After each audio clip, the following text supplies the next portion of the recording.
di kelompok 4 dari mata kuliah Konseling Dewasa dan Lansia. Untuk prakteknya sendiri, konsepnya akan dibagi dua ya teman-teman ya. Yang pertama akan ada tag pendekatan psikoanalisis yang akan dipraktekkan oleh Mas Hafiz dan Mas Ade. Jadi Mas Hafiz itu akan menjadi konselor, sedangkan Mas Ade akan menjadi klien dewasa. Sedangkan untuk pendekatan Adelian sendiri akan dipraktekkan saya dan Mbak Adelia. Mbak Adelia akan menjadi konselor dan saya sendiri akan menjadi klien lansia yang kehilangan suami. Selamat pagi Ibu, saya senang Ibu sudah hadir di sesi konseling hari ini. Bagaimana perasaan Ibu hari ini? Saya merasa sedih dan saya merasa kesepian setelah ditinggal oleh suami saya. Saya paham, bisakah Ibu ceritakan lebih lanjut mengenai kesedihan dan kesepian Ibu? Saya merasa sedih dan saya merasa tidak berguna lagi semenjak saya sudah tidak punya pekerjaan. Saya hanya beban untuk anak-anak saya. Oke, saya paham. Jadi apa yang ingin Ibu lakukan ke depannya terkait tentang masalah yang sudah Ibu sebutkan tadi? Belum tentu anak Ibu itu menganggap Ibu beban, padahal kalau misalnya Ibu sudah hadir pun mereka sudah cukup bersyukur seperti itu. Yang saya ingin lakukan ya saya mungkin mau lebih banyak menghabiskan waktu yang bayar sama mereka. Terus paling mau banyak ngobrol sama mereka gitu sih Mbak.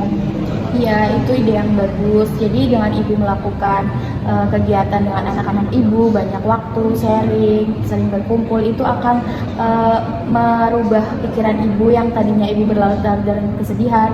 Sekarang Ibu sudah terbuka ke anak Ibu. Oh gitu ya Mbak ya. Terima kasih Mbak. Iya, sama-sama. Selamat pagi, selamat datang. Saya senang Anda bisa datang ke sesi konseling hari ini. Bagaimana perasaan Anda saat ini? Ya, baiknya Mas. Perasaan saya sedih dan kecewa ya dengan pekerjaan saya saat ini. Baik, saya paham. Bisa Anda ceritakan lebih lanjut tentang apa yang membuat Anda merasa sedih dan frustasi tentang pekerjaan Anda? Saya merasa seperti tidak berkembang, terus kayak skill saya itu mentok itu Mas. Jadi rasanya saya kecewa dan frustasi Mas. Jadi bagaimana perasaan Anda tentang hal itu? Apakah ada kenangan masa lalu yang terkait dengan masalah yang Mas hadapi saat ini?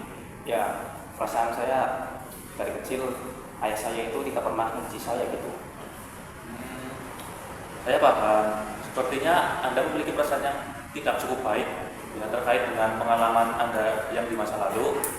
Bagaimana jika kita eksplorasi perasaan itu dengan lebih lanjut? Ya benar Mas, saya merasa saya ini tidak cukup baik ya, karena saya seperti tidak ada harapan gitu untuk orang lain, untuk memenuhi kebutuhan orang lain itu saya tidak ada. Saya paham. Sepertinya Anda memiliki perasaan yang tidak cukup baik ya, terhadap pengalaman masa lalu yang Anda alami. Bagaimana jika kita eksplorasi perasaan itu lebih lanjut dalam konseling selanjutnya? Boleh Mas, setuju sih. Ya, di sini saya sebagai klien ya, teknik psikoanalisis, yaitu psikoanalisis adalah pendekatan konseling yang dikembangkan oleh Sigmund Freud.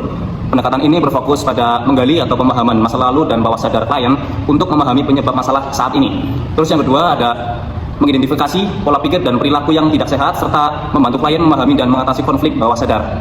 Oke, teknik yang selanjutnya akan dibacakan oleh Mas Hafiz. Baik, saya akan membacakan teknik konseling psikoanalisis, yaitu yang pertama asosiasi bebas.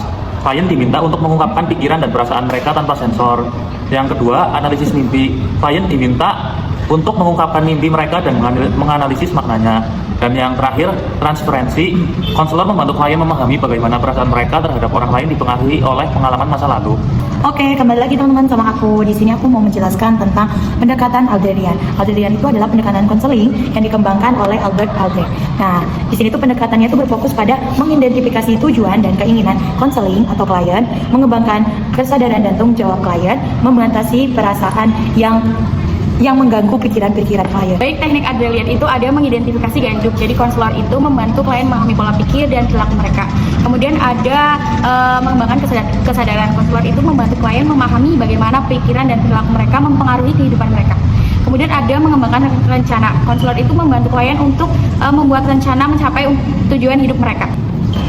Oke, mungkin cukup sekian dari kelompok kita, kelompok 4. Dadah, see you di video selanjutnya.